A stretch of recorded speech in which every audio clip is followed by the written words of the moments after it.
अंश और प्रेरणा एक दूसरे को पसंद करने लगे हैं।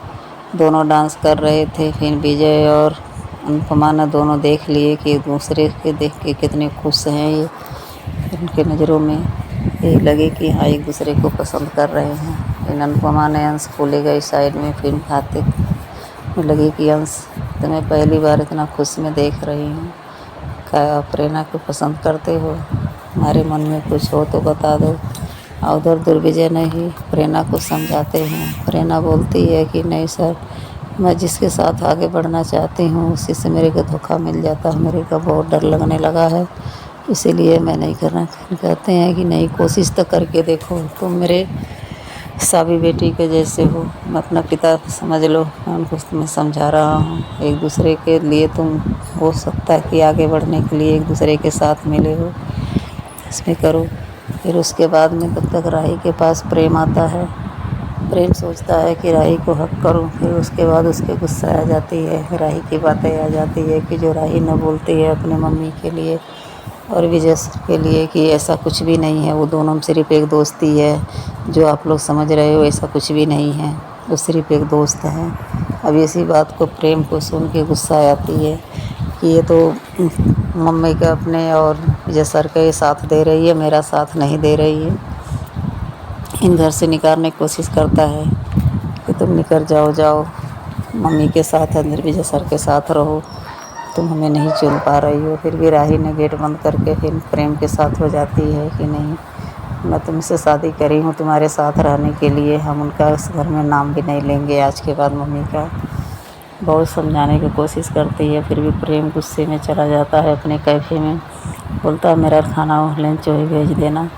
फिर राही भी खड़ी होकर सोचती रहती है, तब तक आती आती है उसके पास राही को समझाती है। राही, प्रेम को रोक लो, गलत करने से रोक लो, प्रेम बहुत गलत रास्ते पर जा रहा। तो कहती है मम्मी मेरे तरफ तो देखते भी नहीं है, तो मैं कैसे समझाऊँ कि आपको लग रहा है कि मेरा सुनेंगे वो। फिर भी कहती है कोशिश तो करनी पड़ेगी, क्योंकि बहुत वो अपने आप को नहीं देख पा रहा, दूसरे को क्या देखेगा वो।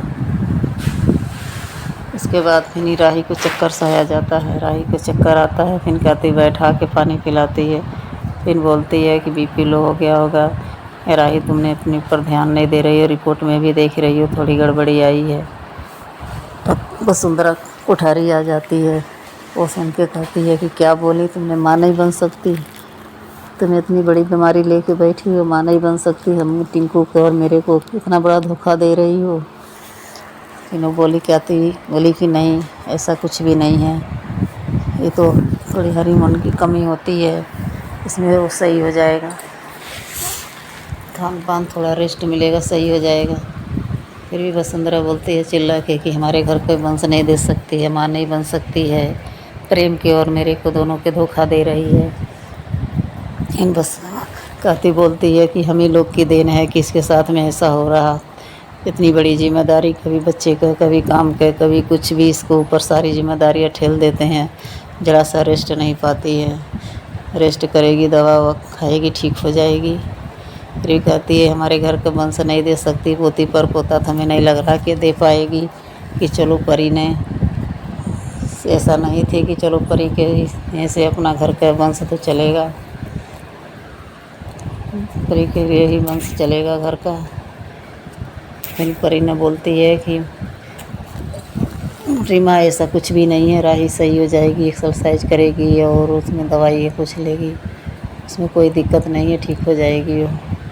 अरे फिर भी हमें नहीं दे सकती, इतनी बड़ी बीमारी लेके बैठी है, हमें नहीं दे सकती है, बच्ची माँ नहीं बन सकती है। अब उसके आगे देखो क्या होता है।